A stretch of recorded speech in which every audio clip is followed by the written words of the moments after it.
Pozdravljeni spet v oddaji Ambienti. In smo spet pri podstrešnih prostorih v stari meščanski hiši. To so praviloma tisti prostori, kamor človeška noga dolgo ni stopila in ki laiku na prvi pogled ne obetajo veliko. Ko pa jih zazna izkušeno oko strokovnjaka, ki med drugim v mansardo pripelje dovolj naravne svetlobe, in ko se lastnik ne ustraši kakšne stopnice več, potem je stvar zrela za v ambiente. Manj je več, ampak manj je tudi izziv, s katerim se je srečala arhitektka pri oblikovanju in opremljanju teh svetlih in sodobnih prostorov. Marjetka, pozdravljeni. Povejte nam prosim, kako ste iz prej precej neurejene podstrehe tukaj v središču Ljubljane naredili dve svetli, funkcionalni stanovanji, ki še vedno imata pridih meščanskosti. Dve stanovanji smo uspeli narediti, ker je to dopuščala velika kvadratura, ki je zadostovala za dva enosobna stanovanja. Vsako stanovanje meri 28 kvadratov in to je ravno dovolj, da smo umestili vse to, kar potrebuje malo stanovanje za normalno življenje. Vodilo arhitektke pri prenovi obeh stanovanj je bila funkcionalnost. V osrednjem prostoru, ki obsega dnevni kotiček z jedilno mizo in kuhinjo, je vsak kos pohištva previdno izbran. Da bi se posvetila domiselnim rešitvam v funkciji estetike, arhitektka pravi, da je bilo ključno najprej rešiti vprašanje svetlobe. Tako je, kajti v majhnem prostoru moraš dobro načrtovati, da lahko stvari potekajo tako, kot morajo. Osrednji del je bil zato največji problem, kako ga rešiti. Predvsem smo imeli težave za svetlobo, ki je zdaj za novimi strešnimi okni res tisti prostor osvetlila. Gregor, zakaj je dobro, da načrtujemo dnevno svetlobo v prostoru, pa če gre za prenovo ali pa za novogradnjo? Glede na to, da smo v mansardi, je možnost osvetlitve prostora skozi strešna okna edina in s tem dejansko lahko dovedemo zadostno količino naravne dnevne svetlobe in pa svežega zraka v prostor. Znajo pa že tudi okna sama poskrbeti za to, da dovajajo dovolj zraka in svetlobe tudi takrat, ko nas ni doma, ne?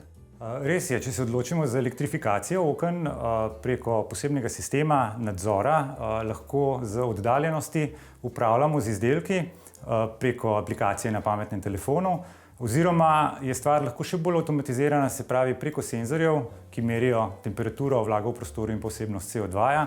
Sistem samostojno deluje in se pravi ustvarja optimalno klimo v prostoru.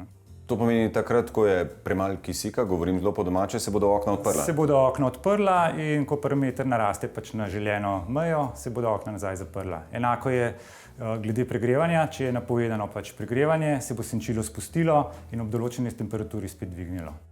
Postavitev oken je pomembna tudi v spalnici.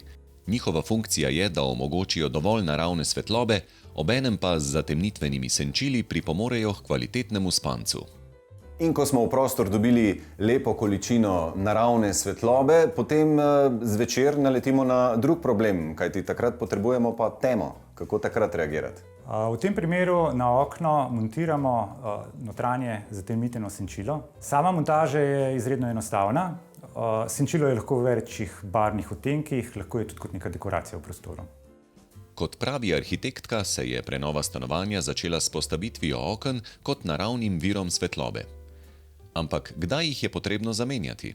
Strešna okna ponavadi menjamo, ko se odločamo za obnovo samega prostora. Takrat razmišljamo o boljši izolativni vrednosti, se pravi, hočemo izboljšati sam prostor.